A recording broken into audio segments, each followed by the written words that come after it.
ใช่ไง3 ตัวกับตัว2 ตัวตับนี่ตับนี่ตับทีมงานเอามาแล้วเขามาเห็นแน่กลายเป็นเหือแตะกดแดงเว้ยชิเล่แดงมาแล้วนี่ทีนี้นี่ปางน้อยทุกคนได้มันเป็นโยกฝากกดติดตามให้แน่เด้อรักนัดจุ๊บจุ๊บทักทายสบายดีทุกคนนี่ออกมาหาการตั้งแต่นี้เป็นคืนที่2นะแต่ว่ามากับทีมงานคือเก่าแต่ว่าขาดไป3 คนมา3 คนเดี๋ยวหาการตั้งแต่อีกเมื่อคืนนี้ก็ได้พอกินอยู่แล้วนี่เป็นป้าย่าคิวนะโอ้ตัวนี้ใส่ง่าย3 ตัวกับ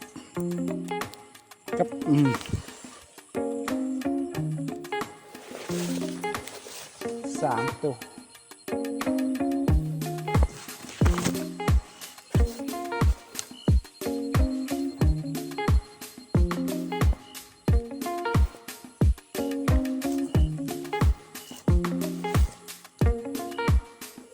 มาเลาะเก้ามานี้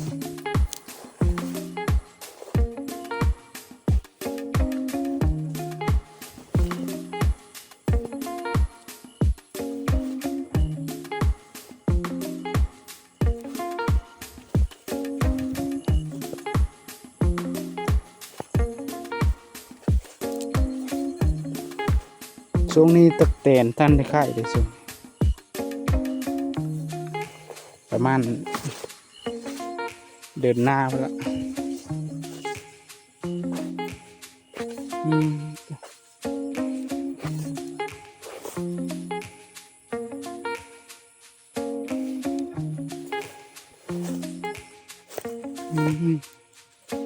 ตักแตงคิวตัวยังน้อยอยู่ตักแตงคิว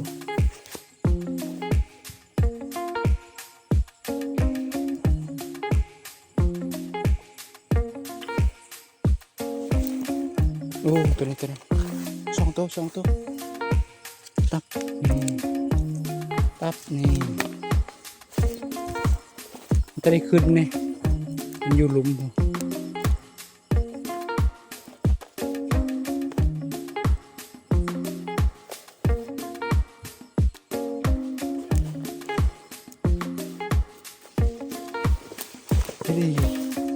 กับนี่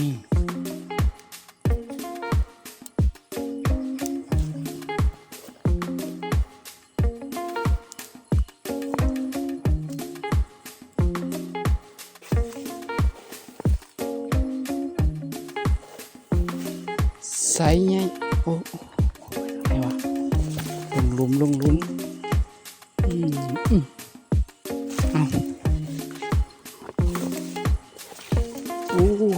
ครับ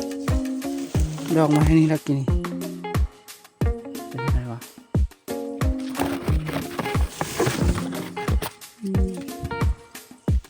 ไก่จ้อย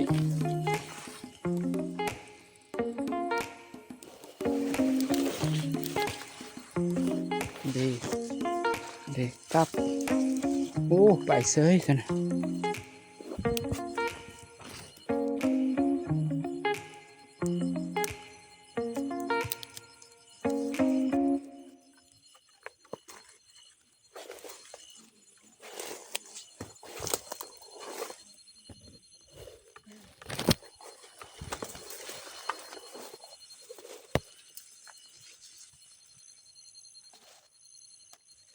ครับ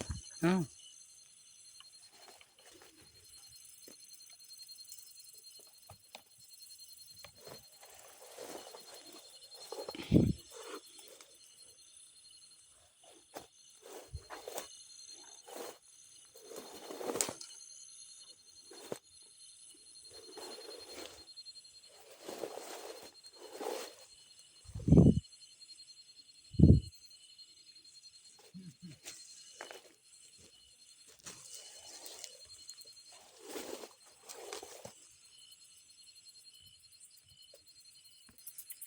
ู่คนเดียวอยู่คนเดียวเนี่ยโอ้นอนครับแพะงูวะงูอะไรวะตัวเล็กจังโอ้ตัวใหญ่ตัวใหญ่โอ้โอ้โอ้โอ้ครับนี่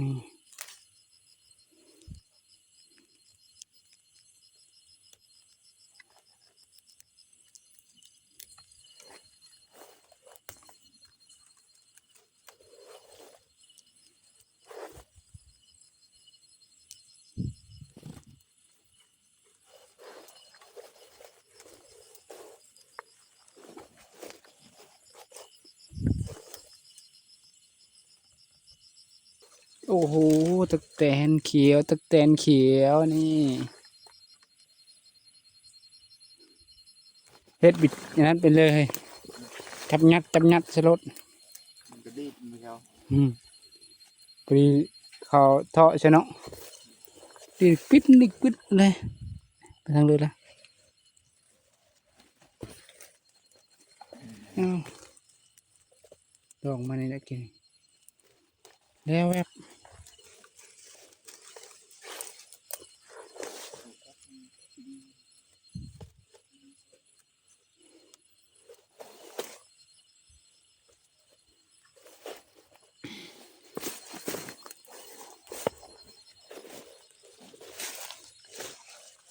แล้วแวบ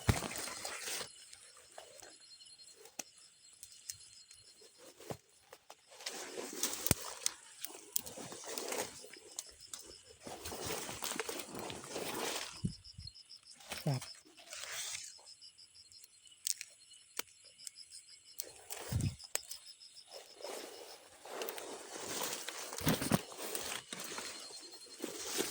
ลายไว้บนนี้ไว้เอ้ย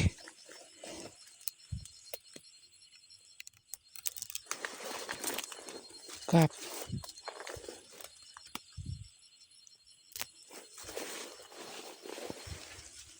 ครับสองเด้งสามเด้ง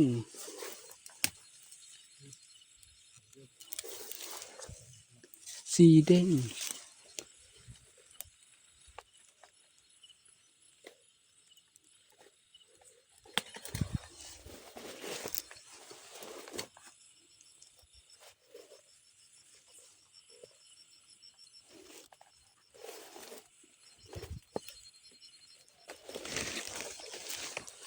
ครับ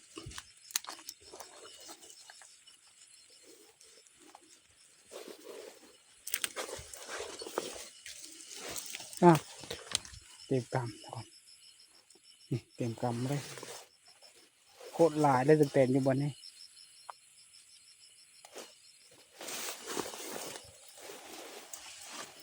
ครับ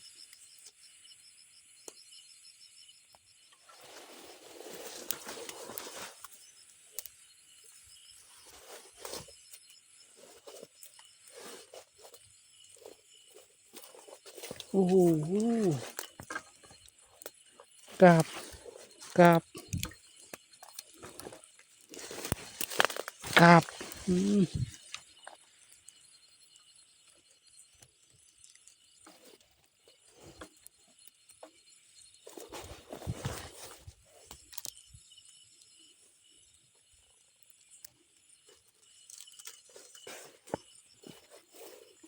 เด็ดขาดจนพวกบอยากทันนะกลับเอากลับเอา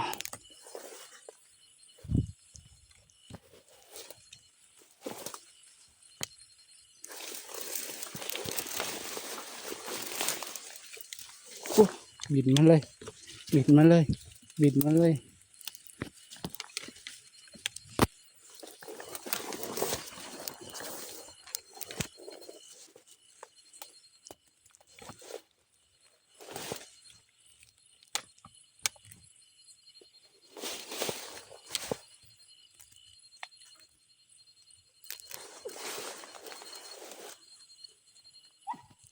คร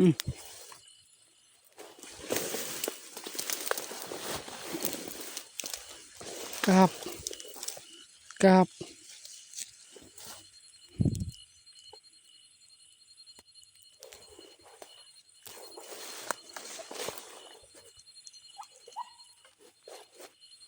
งอยยอดเลยตัวนี้งอยยอดเลยครับ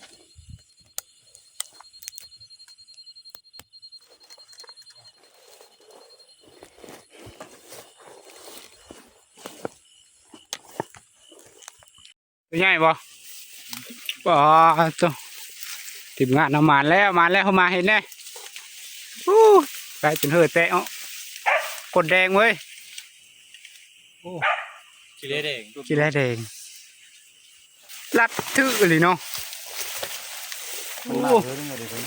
โอ้ฮะมัน แต้มแรกแต้มแรกได้เลยมาแล้วเฮ้ยมาเห็นเลยไปบัดนี้ไปจับตักแตนแล้วบัดนี้น่าจะได้โอ้โหแม่นครับเลยเนาะขี้แลมน้อยเนาะ ชีเล่แดงเนาะ แดงจึงครึ่งเลยเอามันแล้วเดี๋ยวหาแล้วตักแตนจับตักแตนบัดนี้ทีมงานเอามันแล้วแต้มแรกโอ้ยไล่อยู่ไหเขานี่จับตักแตนพร้อมไปจับตะเกียบบังมูจับหายนะเต็มดีนี่เนาะ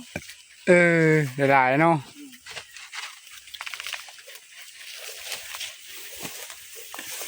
แล้ว หวานเจี๊ยบ นี่ปูมปั๊มจิ๊บอยู่ ฮะ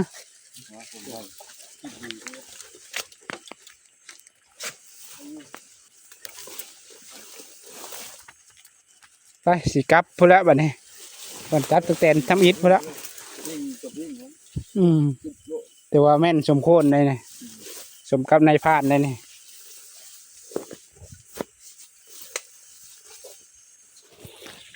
โอ้มื้อนี้มาเนาะ3 คนเนาะมาหลายคนแล้วมันงามมันดีบ่มากระลายเมื่อคืนนี้มาเกิดมันเฮงติ๊กโยม โอ้มันจานแล้วบ้านี่ โยมมาแล้วก็นั่งอยู่ มาแล้วนี่นี่ปางน้อยทุกคนเลยนี่มาแล้วบ้างมันกินมะกอกนะกงมะกอกนะน่าจะมีลายโตอยู่ผมกงมะกอกหินนะบ้างน้อยเดี๋ยวมาแล้วเอาไว้วันนี้ได้ลายน้อยนึงลื่นก็ไปลื่นเดียวก็ไปลายนี่ของนี่ลายเสื้อซ้ำเมื่อคืนนี่ ทำดีเป็นคืนนี่ ผลงานทำอะไรตักแตนการตักแตน วันนี้ไปได้นึงคืนนี้ก็ เมื่อคืนนี้ จำแตะ จำแตะจนจะแจ้งเมื่อนี้ไปประมาณบ่ฮอดเที่ยงคืนซ้ำฝนไหลก็เดี๋ยวมา ได้ทำดีคืนนี้ โอ้งอนนี่ได้หลายที่บอกนี่ครูฝั่งสลาวนี่ เอาได้ลอยหนักคอ เมื่อคืนนี่เต็มเมื่อคืนนี่ มันดูชอบดี กองตักแตนทั้งหมดนี่เสื้อของดีเขานะอยู่นี่ปะของดีดิได้หนูอีหมดนี่ได้หนูกับบางก็เล่นตัวหนึ่งบางน่าจะเข้าหลายอยู่แต่ว่ามันไม่เห็นมัน ตัวน้ำใหญ่ มีได้ปะยันมีคนเอาแล้วติ่งหนูตัวหนึง นี่ตัวนี้สีมันแดงๆนั่นตัวนั้น ปลาตัวแม่ได้เฮ้ย กินมาก่อนนะลำๆนั่นนี่นะตัวห้วงพักเลยนี่นะ โอ้แน่มาแลคมอำลำมาเดียวเลยต่างไฟเลยกินข้าวอันนั้นท้องก่อนกินอิ่มนอนสบายได้ปะเนี่ยกินอิ่มนอนรับ ทำน้ำไว้ก่อน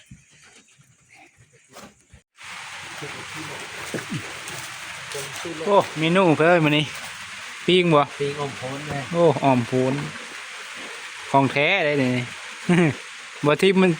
เสียของเลยเนาะเนาะ มี10 ปีงี้เลย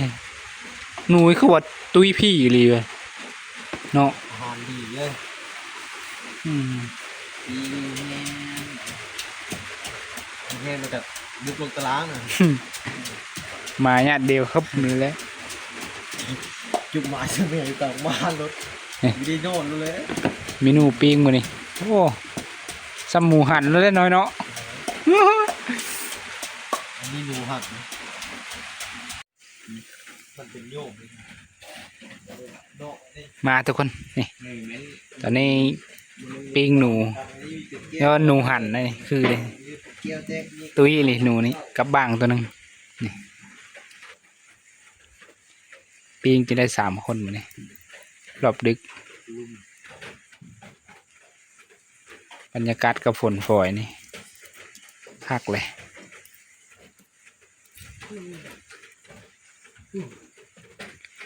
คืนนี้ไลฟ์2-3 เทื่อมีเห็นฮอตตูหนูอืม มาอะไรมาไฟ ซุกเลตตี้หมูหันเท่านี้โอ้สันน่ะเป็นลืบอยู่มาบัดนี้ฉีเลย ฮะบ่บีบไม่บีบอันนี้ซะก่อนมะนาวซะก่อน มาฉีเลย แล้วอ้นสมแล้วปลาดำไหลเคยเลยทางใน สีโครงเลยบีบมันหน่อสี บ้าเหนียวมาก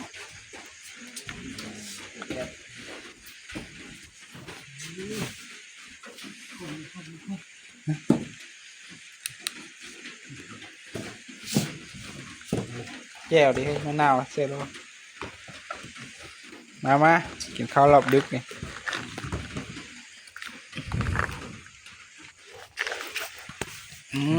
กินกับหมูหันนะเว้ย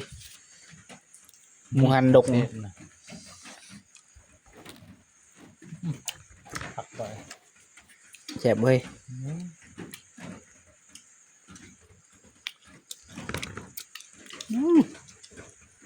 ขมน้ำๆเนอะ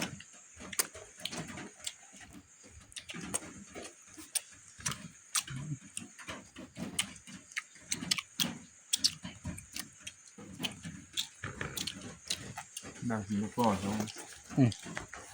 เอามาเบิ่งตะแตนนำน่าจะได้หลายความคืนนี่มั้ยโอ้ได้หลายอยู่นี่ทุกคนได้หลายอยู่ได้อยู่ถ้วยเงินหนึงตัวน้อยตัวใหญ่เนาะนี่แหละหาอยู่หากินบ้านเราอยู่ง่ายกินง่าย